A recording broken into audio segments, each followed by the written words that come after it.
33 కోట్ల మంది దేవతల శక్తి ఉన్నది కలబంద మొక్క. సహజంగా అందరూ కలబంద మొక్క ఇంట్లో పెంచుతారు, లేదా గుమ్మం ముందు వేలాడదీస్తూ ఉంటారు. అయితే అసలు కలబంద ఎప్పుడు ఇంటికి తెచ్చుకుంటే అద్భుతంగా మనకు అదృష్టం కలిసి వస్తుంది? కలబంద కొన్ని ప్రత్యేకమైన రోజుల్లో ఇంటికి తెచ్చుకుంటే విశేషంగా కలిసి వస్తుందని పరిహార శాస్త్రంలో చెప్పారు.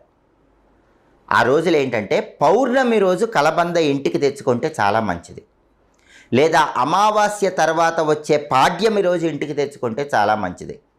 మీ జన్మ నక్షత్రం కానీ మీ నామ నక్షత్రం కానీ ఉన్న రోజు ఇంటికి తెచ్చుకుంటే మంచిది, లేదా మీరు పుట్టిన తేదీ, మీరు పుట్టిన వారం ఉన్న రోజు ఇంటికి తెచ్చుకుంటే చాలా మంచిది. ఈ రోజుల్లో ఎప్పుడైనా కలబంద ఇంటికి తెచ్చుకోవాలి. కలబంద తెచ్చుకోగానే ఏం చేయాలో తెలుసా? ముందు కలబందని శుభ్రంగా నీళ్లతో కడగాలి. కలబంద వేళ్ళు మొత్తం కూడా నీళ్లతో శుభ్రం చేయాలి.